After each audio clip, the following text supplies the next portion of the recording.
Hi everyone, welcome to my channel. ತಮ್ಮೆಲ್ಲರಿಗೂ ನಮ್ಮ ಚಾನಲ್ಗೆ ಸ್ವಾಗತ ಕೋರುತ್ತಾ ಇವತ್ತಿನ ವಿಡಿಯೋದಲ್ಲಿ 2026ನೇ ಸಾಲಿನ ನವೋದಯ ಪ್ರವೇಶ ಪರೀಕ್ಷೆಗೆ ಸಂಬಂಧಿಸಿದ ಕನ್ನಡದ ಗದ್ಯ ಭಾಗ ಮತ್ತು ಅದಕ್ಕೆ ಸಂಬಂಧಪಟ್ಟ ಮಾದರಿ ಪ್ರಶ್ನೆಗಳನ್ನು ತಮಗೆ ನೀಡ್ತಾ ಇದ್ದೀನಿ.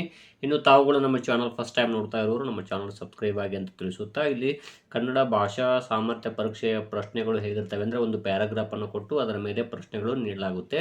ಹಾಗಾಗಿ ತಾವು ಸ್ಪಷ್ಟವಾಗಿ ಚೆನ್ನಾಗಿ ಇಲ್ಲಿ ಕೊಟ್ಟಿರುವ ಗದ್ಯ ಭಾಗ ಓದ್ಕೋಬೇಕಾಗುತ್ತೆ. ಹಾಗಾದರೆ ಇಲ್ಲಿ ವಿಡಿಯೋ ಪ್ರಾರಂಭಿಸೋಣ. ಇಲ್ಲಿ ನೋಡ್ಬೋದು, ಶಿಸ್ತೆನ್ನುವುದು ಪ್ರಕೃತಿಯ ನಿಯಮ. ಪಕ್ಷಿ, ಪ್ರಾಣಿ ಹಾಗೂ ಗಿಡ ಬಳ್ಳಿಗಳಿಗೂ ಕೂಡ ಶಿಸ್ತಿದೆ. ಜೇನು ನೊಣಗಳನ್ನು ರಾಣಿ ಜೇನು ನಿಯಂತ್ರಿಸುತ್ತದೆ.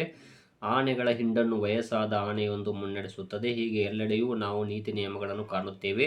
ಜಗತ್ತಿನಲ್ಲಿ ಶಿಸ್ತಿಲ್ಲದಿದ್ದರೆ ಎಲ್ಲವೂ ಗೊಂದಲ ಹಾಗೂ ಅವ್ಯವಸ್ಥೆಯಿಂದ ತುಂಬಿರುತ್ತಿತ್ತು. ಅದರ ಪ್ರಾಮುಖ್ಯತೆಯು ಎಲ್ಲೆಡೆಯೂ ಗೋಚರಿಸುತ್ತದೆ. ಶಿಸ್ತಿಲ್ಲದ ನಮ್ಮ ಜೀವನವನ್ನು ನಾವು ಕಲ್ಪಿಸಿಕೊಳ್ಳುವುದಕ್ಕೂ ಸಾಧ್ಯವಿಲ್ಲ. ಶಿಸ್ತಿಲ್ಲದ ನಮ್ಮ ಜೀವನವು ಹುಟ್ಟಿಲ್ಲದ ದೋಣಿಯಂತಿರುತ್ತದೆ. ನಮ್ಮ ಬದುಕಿನಲ್ಲಿ ಶಿಸ್ತಿಗೆ ಕಡೆಗಣಿಸಲಾಗದ ಪ್ರಾಮುಖ್ಯತೆ ಇದೆ. ಒಂದು ದೇಶಕ್ಕೆ ಶಿಸ್ತು ಮಾತ್ರವೇ ನಾಗರಿಕತೆಯನ್ನು ತರಬಲ್ಲದು.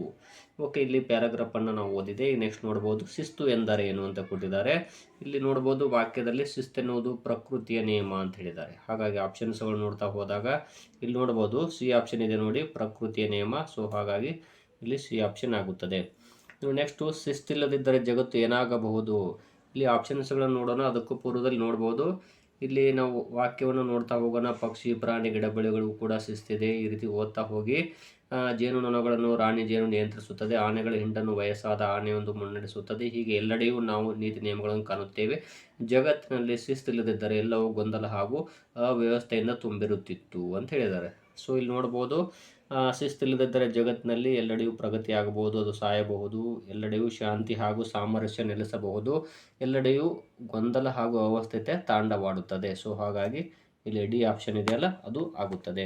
ಶಿಸ್ತಿಲ್ಲದ ನಮ್ಮ ಬದುಕು ಹೇಗಿರಬಹುದು?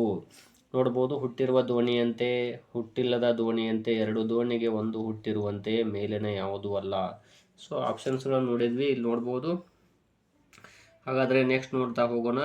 ಇಲ್ಲಿ ಶಿಸ್ತಿಲ್ಲದ ನಮ್ಮ ಜೀವನವನ್ನು ನಾವು ಕಲ್ಪಿಸಿಕೊಳ್ಳುವುದಕ್ಕೂ ಸಾಧ್ಯವಿಲ್ಲ. ಶಿಸ್ತಿಲ್ಲದ ನಮ್ಮ ಜೀವನವು ಹುಟ್ಟಿಲ್ಲದ ದೋಣಿಯಂತಿರುತ್ತದೆ. ನೋಡ್ಬೋದು, ಇಲ್ಲಿ ಹುಟ್ಟಿಲ್ಲದ ದೋಣಿಯಂತೆ. ಸೊ ಹಾಗಾಗಿ ಇಲ್ಲಿ ಬಿ ಆಪ್ಷನ್ ಆಗುತ್ತದೆ.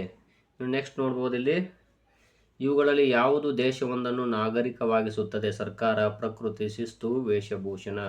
ಈ ಶಿಸ್ತು ಅನ್ನುವಂಥದ್ದೇ ಇಲ್ಲಿ ನಾಗರಿಕವಾಗಿಸುತ್ತೆ. ಸಿ ಆಪ್ಷನ್ ಆಗುತ್ತದೆ.